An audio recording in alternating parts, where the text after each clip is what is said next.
It was the ultimate promise. More than a piece of land, Coyote Pass was supposed to be a legacy, a polygamous paradise where 4 homes would stand united, where generations of Browns would grow old together. It was the dream Kody Brown sold to his wives, his children, and to all of us. Now, he's turning that dream into a weapon. Hey, COCO crew, and welcome back to COCO Gossip. We have an explosive exclusive that will rock the Sister Wives universe to its core. Our sources have leaked documents and insider communications that reveal a shocking legal plot. Kody and Robyn Brown have allegedly initiated a secret court action to forcibly seize the entire Coyote Pass property from Christine, Janelle, and Mary. This isn't a negotiation. This is a land grab. This is a declaration of war. This is the final, most disgusting betrayal. And in this 2-part special, we're exposing everything. And I need you to listen. If you believe these women deserve justice for their decades of sacrifice, show your support right now. Hit that like button so this story gets seen. And if you are not already subscribed, this is the moment. Hit subscribe and ring that bell, because we reveal how the ex-wives are fighting back with their own legal bombshell. Now, let's dive into the theft of Coyote Pass. To understand the evil of this move, we have to remember what this land means to each woman. For a purchase price of $820,000, they didn't just buy dirt. They bought into Kody's vision. For Christine, this was the pinnacle of the polygamous dream she was raised in. It was her chance to finally have a home next to her sister's wives, a home Kody promised her but never built. Her equity in that land is paid for by 25 years of child rearing and loyalty.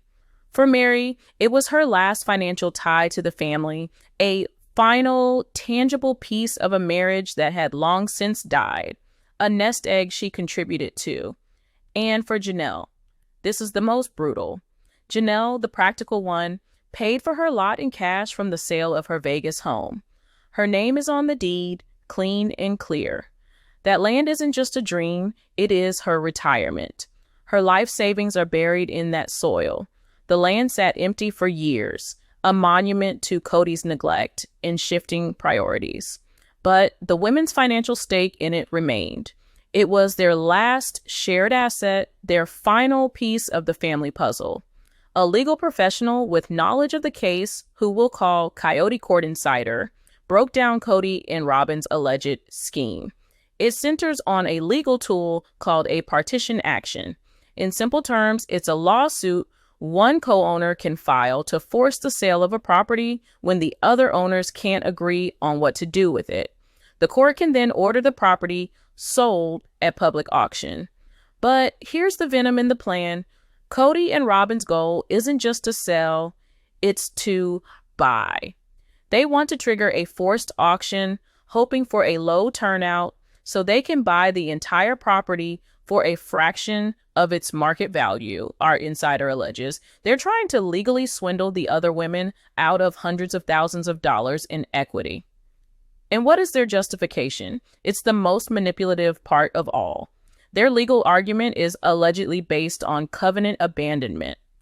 They are claiming that because Christine, Janelle, and Mary left the spiritual family, they have forfeited their rights to the financial assets of that family. It's a disgusting attempt to use their own failed polygamous principles as a weapon in a court of law. Kody and Robyn made a fatal miscalculation. They thought they were suing 3 separate broken women.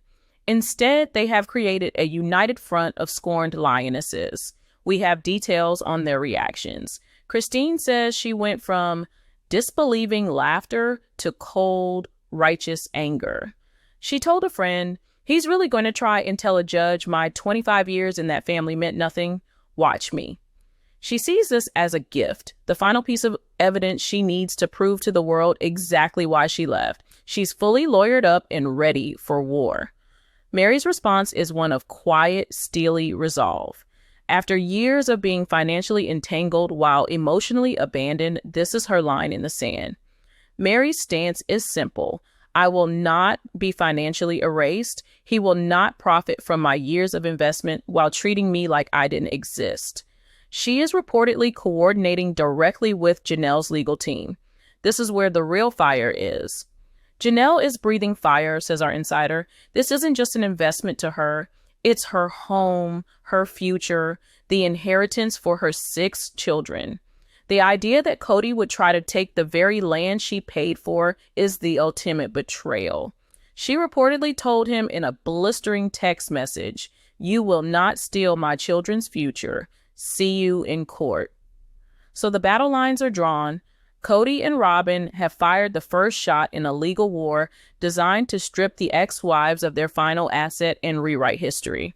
But they have inadvertently created their worst nightmare, a powerful alliance of 3 women with the truth, the documentation, and the motivation to fight back with everything they have.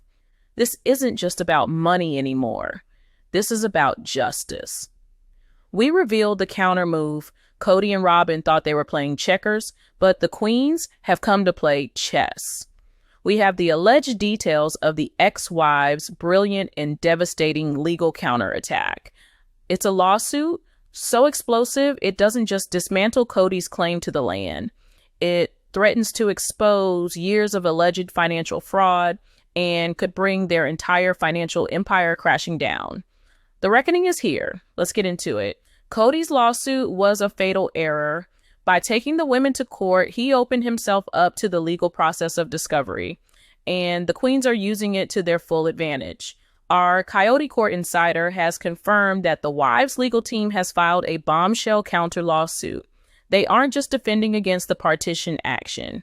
They are suing Kody and Robyn for breach of fiduciary duty, fraudulent misrepresentation, and financial mismanagement, accusing Kody, as the self-proclaimed head and manager of the family's finances, of not acting in their best interest.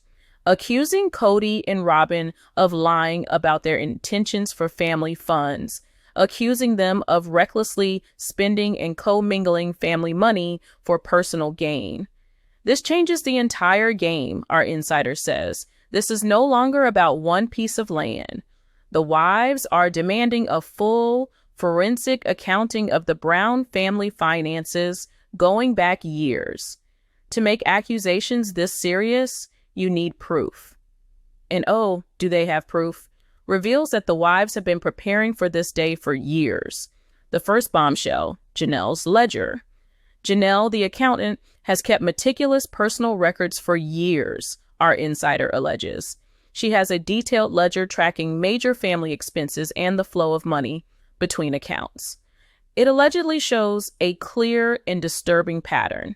Money from the family pot being consistently diverted to pay for Robyn's personal debts, her children's expenses, and the seed money for her failed business ventures, like My Sister Wife's Closet. The second bombshell, Christine's TLC communications. Christine has allegedly saved emails and text messages with TLC producers where she voiced her concerns about the family's finances, particularly her struggle to get Kody to agree to pay for Isabel's surgery. These communications prove that while Christine was fighting for her daughter's essential medical care, Kody and Robyn were living in luxury, using family funds. It's a devastating timeline of neglect versus greed. They have the receipts, they have the paper trail, and they are about to present it all in a court of law. This legal battle has one final devastating component for Kody, the children. His relationship with most of his adult kids is already in tatters. This lawsuit is the final straw. That several of the adult children have voluntarily provided sworn affidavits to their mother's legal team and are prepared to testify against their own father. Gabe and Garrison are at the top of the list, our insider reveals.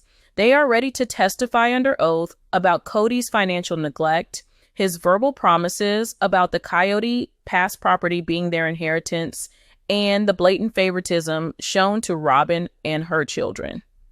McKelty has also allegedly provided an affidavit detailing her own experiences with Kody's financial manipulations. The children are no longer silent observers. They are active participants in the fight for their mother's justice and their own inheritance. Can you imagine Kody Brown, the patriarch, sitting in a courtroom as his own sons and daughters take the stand to testify about his financial and emotional failings? It's his worst nightmare come to life. So what happens now? Kody and Robyn are completely cornered. Their simple land grab has exploded into a full-blown financial reckoning. They now face a horrifying choice. They can proceed with their lawsuit and face a brutal public discovery process where their finances are laid bare and their own children testify against them.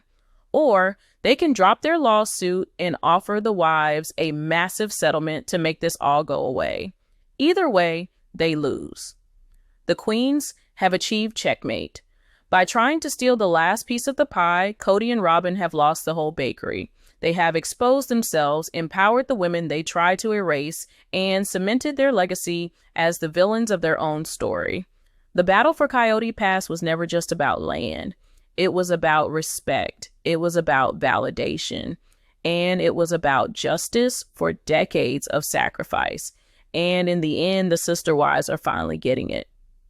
What do you think, COCO crew? Is this the most brilliant counter move you've ever seen? Are you proud of these women for fighting back? Let me know all your thoughts in the comments below. And if you love this investigative series, please hit that like button. Make sure you are subscribed for more exclusives and share this story of triumph with the world.